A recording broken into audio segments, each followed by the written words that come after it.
Red Bull's investigation into team principal Christian Horner's workplace conduct is said to be resolved this week, with a decision to be communicated ahead of the Bahrain Grand Prix.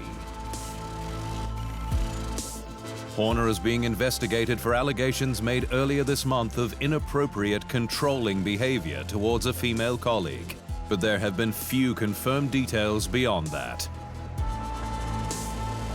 Pressure for a quick resolution has recently ramped up, with future engine partner Ford joining the call for action, with CEO Jim Farley sending a letter to Red Bull that states Ford's values are non-negotiable. It is imperative that our racing partners share and demonstrate a genuine commitment to those same values. We remain insistent on and hopeful for a resolution we can all stand behind, he wrote. Audi's future entry into F1 is again in question, following news that Oliver Hoffmann, its chief development officer and key driver of the Grand Prix project, is set to be forced out of the group. Hoffmann appeared with former Audi CEO Marcus Duisman at the 2022 Belgian Grand Prix, where the brand's future F1 entry was first unveiled.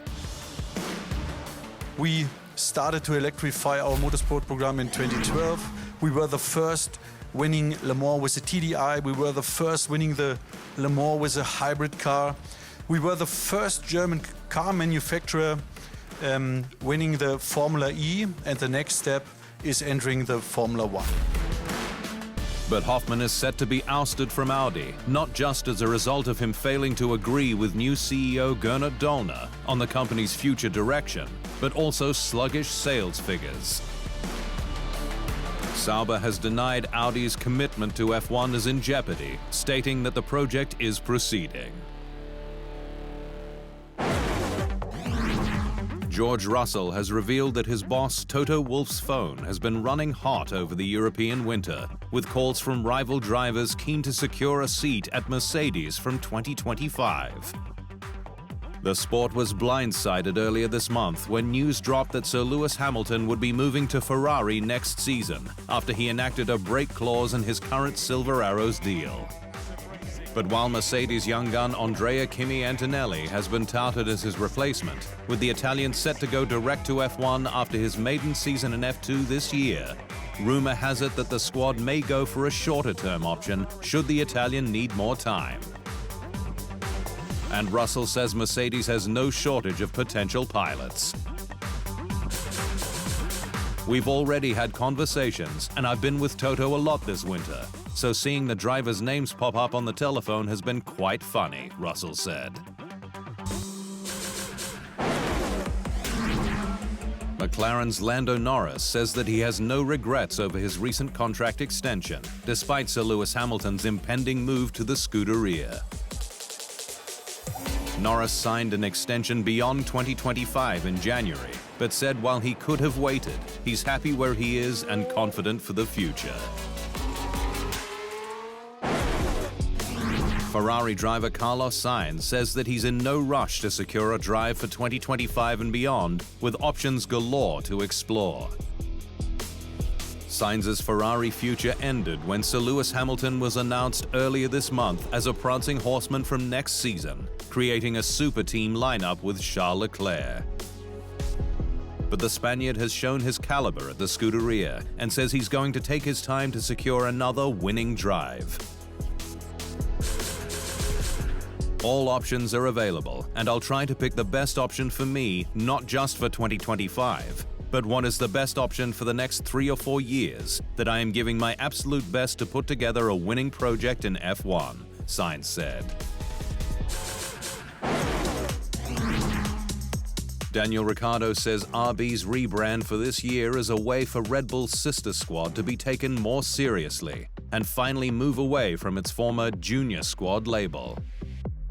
Ricciardo returned to the then AlphaTauri team from Hungary last year after Nick de Vries was jettisoned, but spent 5 races on the sidelines after he broke his left hand at Zandvoort during practice. But the Australian is now gunning for the rejuvenated RB squad, with its new leadership team of CEO Peter Bayer and team boss Laurent Mekies to move up from occasional point scorer to lead F1's midfield. with the hope that it will reignite his reputation as a top driver. We want to be fighting at the front of the midfield, you know, so if we're consistently Q3 car, consistently getting points, top 10s, you know, not just the odd race, maybe a 6th and then a 15th, you know, I think because consistency then kind of really shows that you have an understanding of the car and the team has a good grasp on it, and I think that can then help you go that step closer to the front.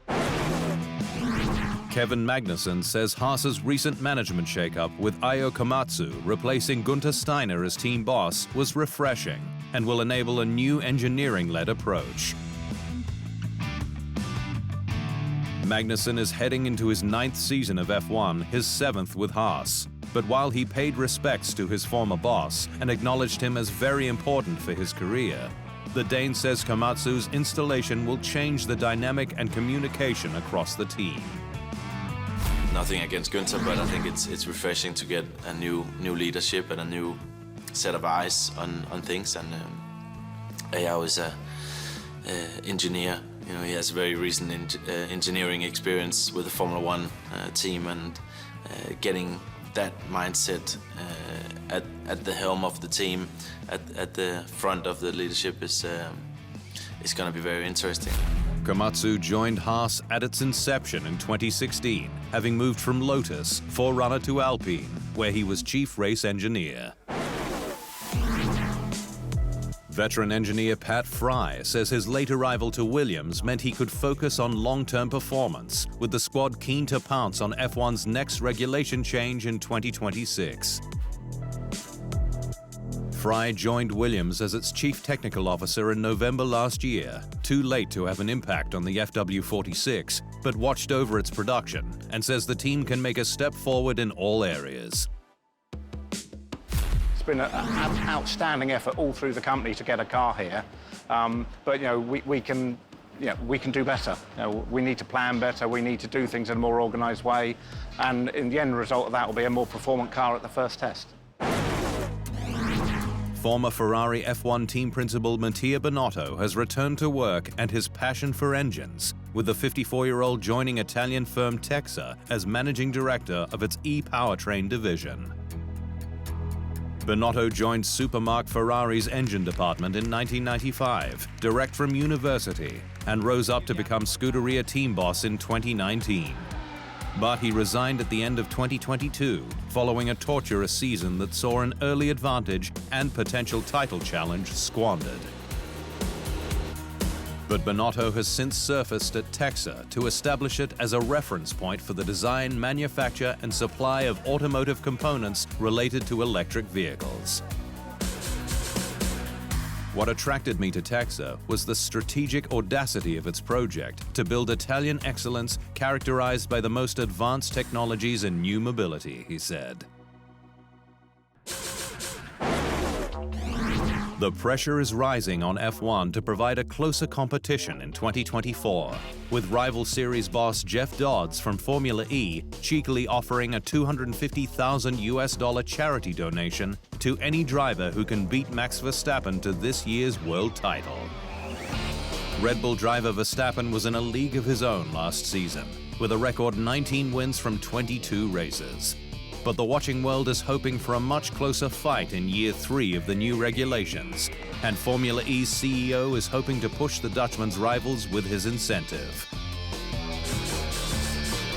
If any one of the other 19 drivers win it, we'll give $250,000 to the charity of choice of the driver that does, said Dodds in an interview with TNT.